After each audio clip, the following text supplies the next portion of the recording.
Well, good afternoon, ladies and gentlemen. It's lovely to see you here on a glorious day here at the Art Gallery. And I'm delighted to be doing an In Conversation with this very special artist, Ah Xian. Now, if you visited the newly renovated Asian gallery here at the Art Gallery, you will have seen a beautiful exhibition called Conversations Through the Asian Collections. Now, that's just in the corner over there. And at the entrance is a magnificent, beautiful, amorphous-shaped rock called the Taihu Rock. And it's an incredible piece of limestone, and it's a work of art in itself. And Taihu rocks are very highly regarded by Chinese scholars, and you sometimes see them in public galleries, public gardens, and they take the place of public sculpture, and they're very, very highly regarded. Now, the Taihu rock symbolises immortality. Now, when you go into the gallery, you'll also see the work of our featured artist here today, Ah Xian. And he has some beautiful golden busts, and you'll see a few of them that have got the Taihu rock growing out of the head or growing out of the shoulder. And there's also one downstairs in the lower gallery that is a beautiful bust covered in nephrite jade that look like dragon scales. So this is the work of this magnificent man next to me, Ah Xian. Ah Xian is a Chinese-Australian artist who sought political asylum in Australia after the Tiananmen Square massacre in 1989. And in China, he trained as a mechanical fitter and worked in a factory. But at the same time, he was a self-taught artist and draftsman. And while living in Beijing, Ah Xian was a member of the avant-garde artists. And he was once targeted in China and detained for painting nude pictures. He now calls Sydney home, and his internationally acclaimed work is highly collectible. Ladies and gentlemen, would you please welcome Ah Xian?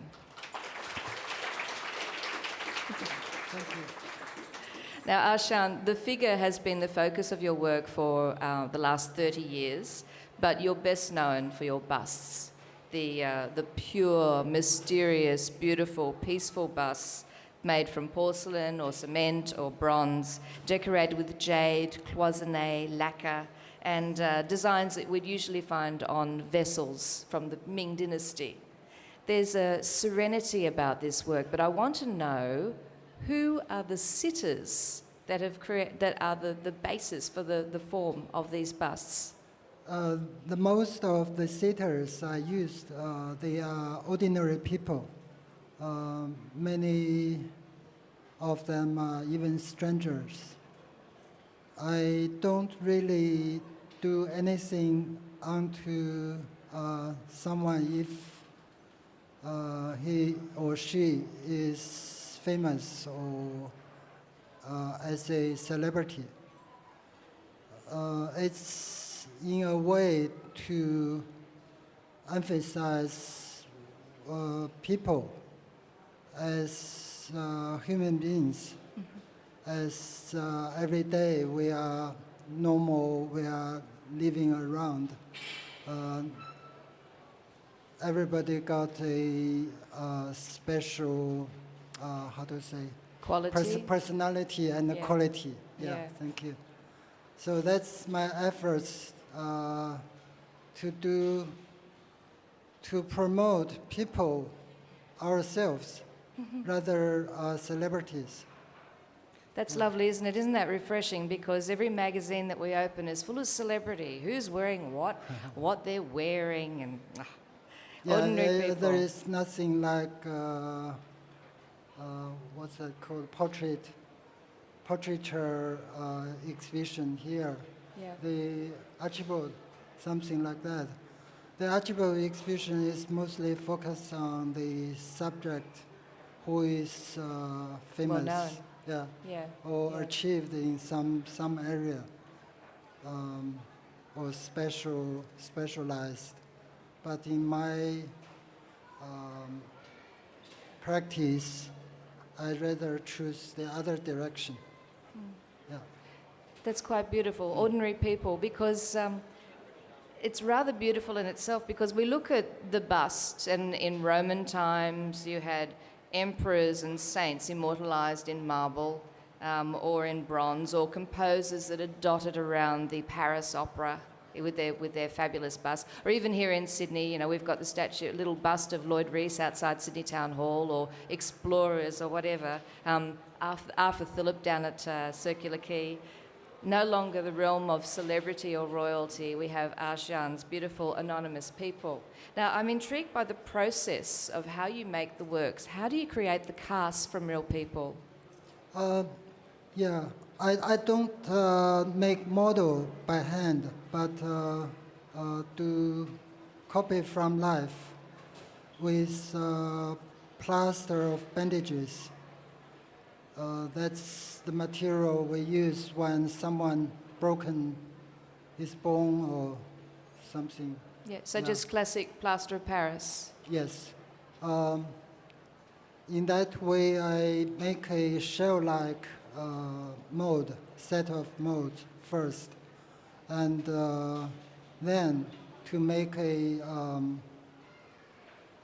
resin fiberglass cast in positive one. Once I get the positive, I do polish, patching up to make it, how to say, make it better and more smooth, and only until I satisfied myself. And with that positive cast, I then take it to a whatever manufacturer or workshop who is specialized in a certain craftsmanship and certain material, like porcelain or otherwise cloisonné or bronze. But when you're actually making the cast, and bearing in mind these are eyes down to the shoulder, your subjects are covered in the plaster for that period. Yes. How long are they entombed? Usually it takes about 40 minutes to do a bust cast. What if you were to do a whole body? Whole body would be 2-3 hours. Yeah, it's much more difficult, and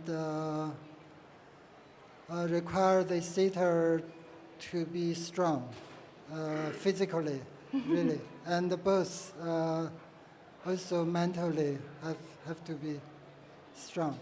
And they have to trust you. Yes, yes. I would say 2/3 of my sitters are women. Some of them can be very slim and looks a bit weak. I had twice experiences with someone who fainted during the process. It could be something challenging. Yeah. That must be why the faces look so very serene. But also, it's a interesting process. It is an interesting process. These are almost like your own army of terracotta warriors, aren't they? I'm wondering, are you influenced by the first emperor of China, Emperor Qin's 8,000 individually faced terracotta warriors? Are you creating your own terracotta army?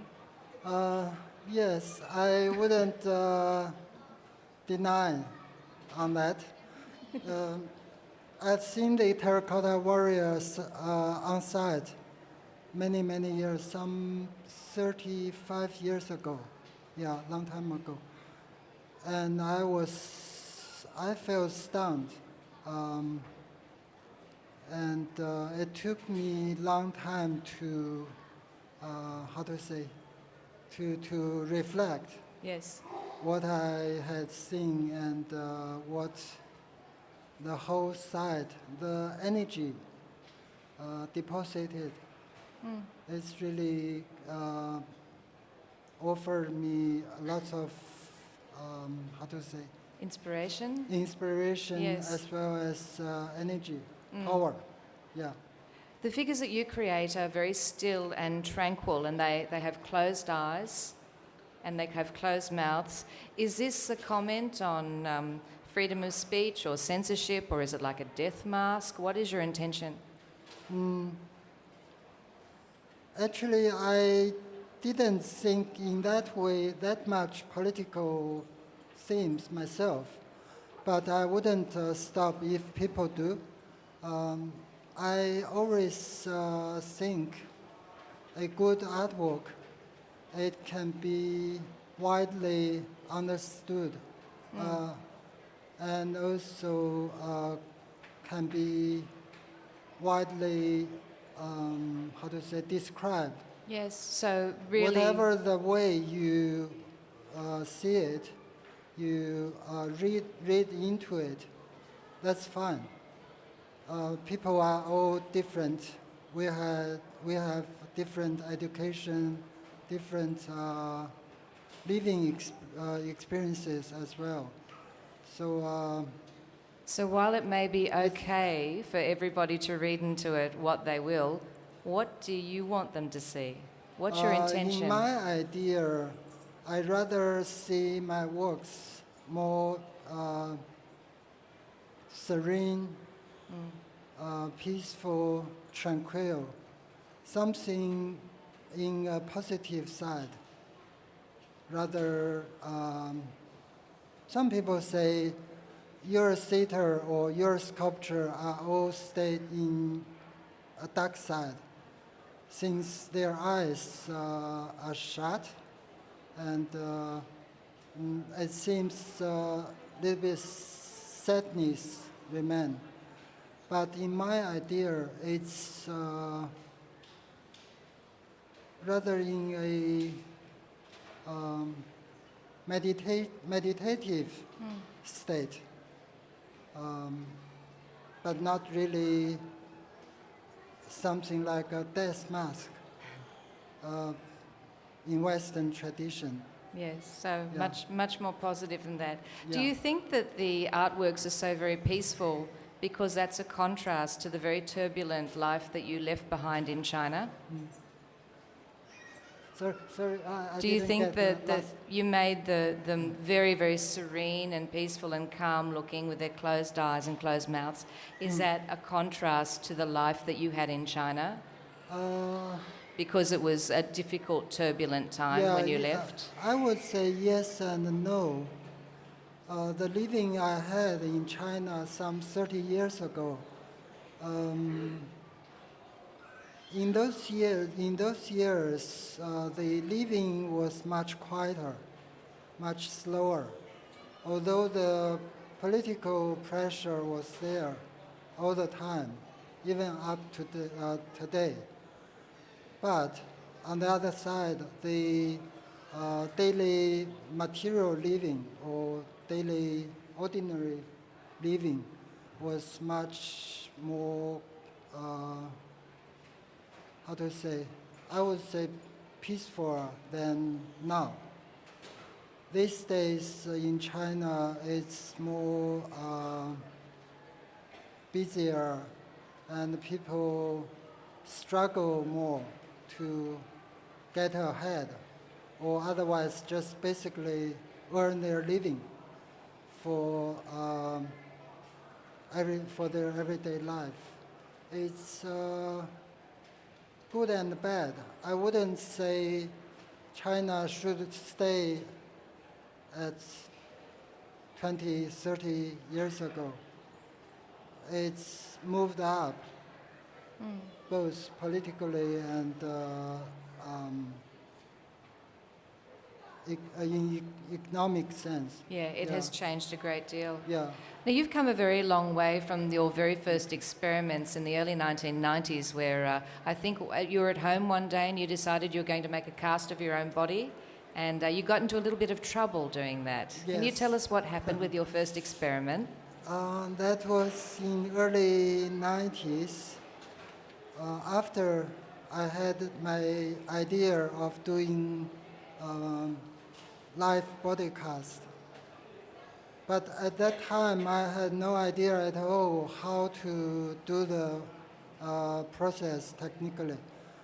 So I read a couple of books in English with a dictionary, slowly pick up bit by bit. And also I asked around. At that time, I worked as a museum preparator in MCA for 2-3 years. Yeah, that was a casual position. Um, However, one day when my wife went out to work, I stayed at home, and I really couldn't stop myself to give it a try. I mean, the copy from life process. What did you do? You wrapped yourself in So plaster. yeah, with plaster. Not at that time, I had no idea to use plaster of bandages. Instead, I used plaster slip. So I mixed up a whole bucket of plaster slip and sit down, pour off all the clothes, and I used the detergent, the dishwashing detergent, as the mold separator. That was a wrong one, in fact. So after I put on, put the plaster slip onto myself, I waited still, hold myself for some 30 minutes. I started to find I couldn't move at all. So at that time, my wife was not home anyway. I stood there for 2 or 3 hours. Yeah. Steaming. Laying down, yeah, laying down. So when your wife came home, Anyway. she had to cut you out of it? When she came back, I urged her to use chisels and knives to cut me out. Yeah, it took a bit of while to to get me out, and my whole front were burnt, chemical burnt. Oh dear. So a lot of people pay a lot of money to have hair removal. Yeah. I just want to go back a step because you slipped in there that you were reading a book of how to sculpt in English with the aid of a dictionary. Now, I just want to point out that this is a man who won the 2001 National Galleries Prize for Sculpture and the 2009 Clemenger Award for Contemporary Art. You learnt that by reading a book in English with the aid of a dictionary. Yeah, that's true. I think this is what you call a natural talent here. My working way, I would say, usually I get an idea first before having my technique preparation as well as the whole working process taking place. But I always get the idea, my concept first. It's a very good thing that you've since improved those techniques and that now people are willing to sit for you. Now, you're at a wonderful stage in your career where you're very successful. Your work is collected throughout Australia and internationally. But it wasn't always so easy for you. When you first came to Australia to seek political asylum, the process for you was extremely long and frustrating. Can you tell us about that difficult time when you first came here? It took me a few times to before getting my permanent residency. So during those years, I did house painting or kitchen hand. Otherwise, whatever I can find. House painting. Yeah, Mostly house painting. I joked on myself, laughed on myself, said it's rather doing a large painting. Yeah, it's a painting onto the house. So, but it was all right as a living experience. I wouldn't how to say, against. Yeah. Yeah, But you it's, would have rather been creating artwork rather than painting houses. You'd rather be painting something else, I would imagine. whatever I can do to cope with. Yeah, I had to.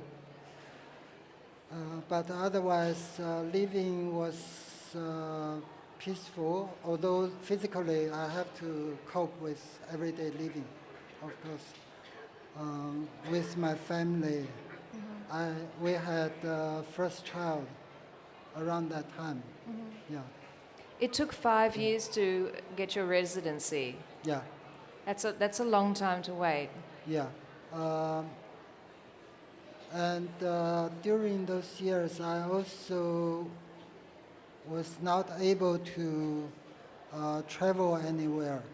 So I had to stay in Sydney to work on my daily living, mostly. Only after the job for earning living, I then, like sometime like weekend or after work every day, I spend a bit of time to work on my art. Yeah. Now, with the beautiful bust that you're so very well known for, you work in collaboration with artists in China for Yes. a component of those pieces, whether it's creating the actual porcelain or the beautiful cloisonne or jade decoration. How does that collaboration work? Usually, like I just mentioned, I have my idea first. And once I got my idea fully prepared in technique terms, I go back to China to find a suitable workshop as well as this best craftspeople who can do the best. I use them to carry out my work. But the initial part, of course, I do myself, like copy from life, and prepare the ever first positive cast. That's my part of job. And after that, I take the positive cast to the workshop or manufacturer, to technicians. They help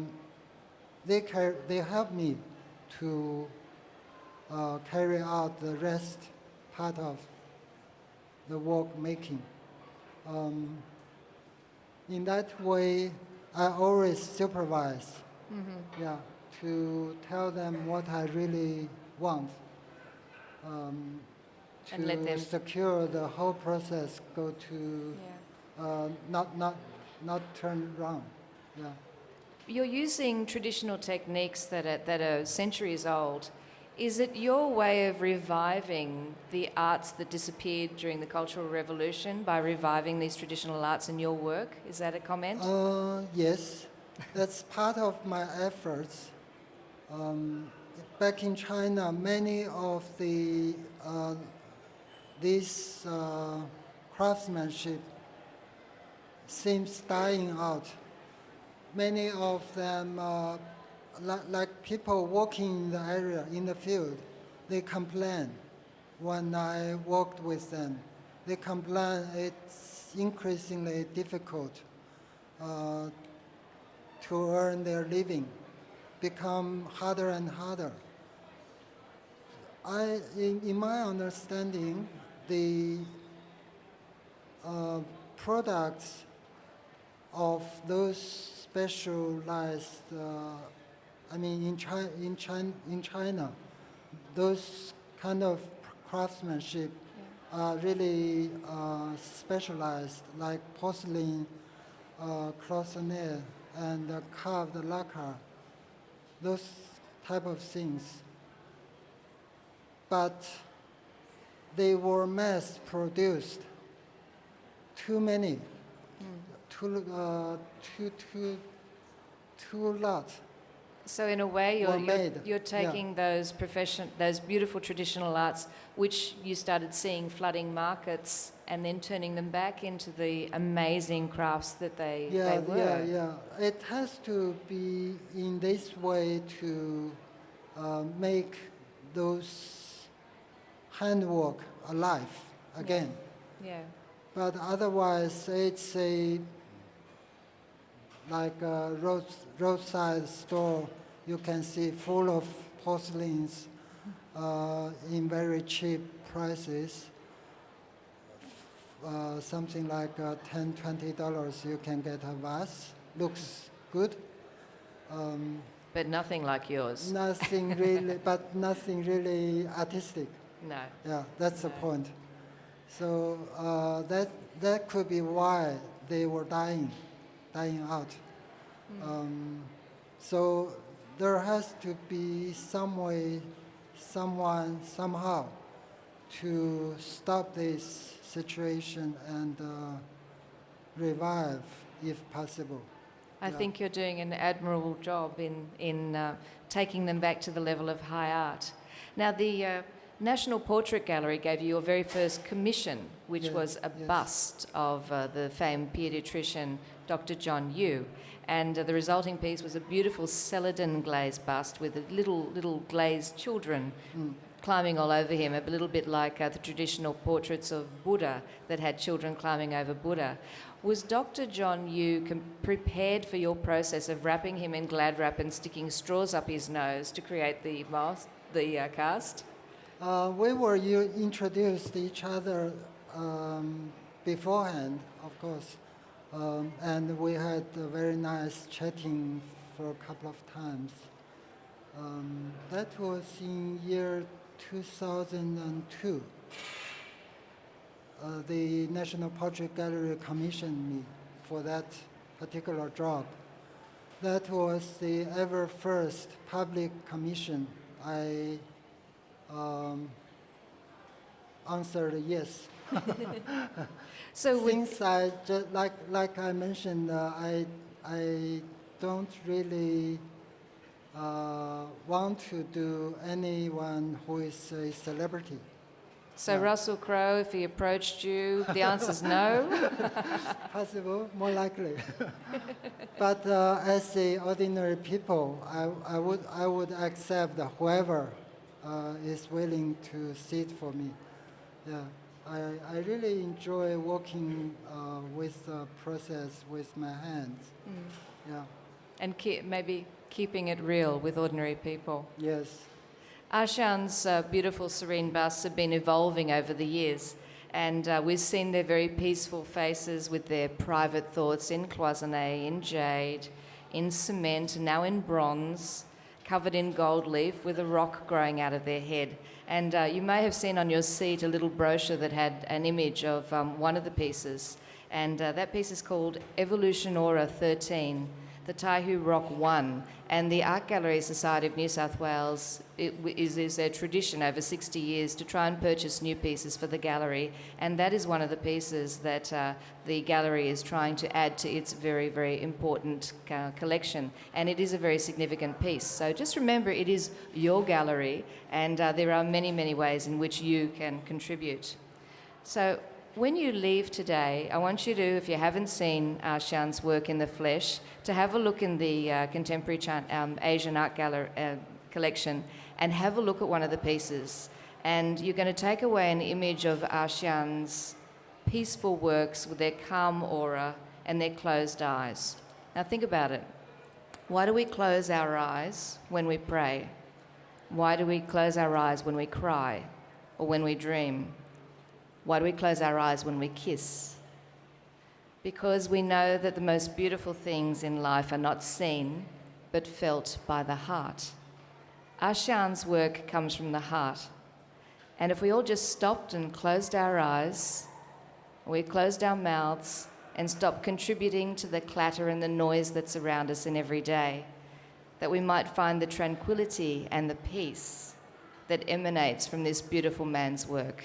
Thank you so much for joining us today. Would you please thank Ah Xian? Thank you. Thanks, Claudia.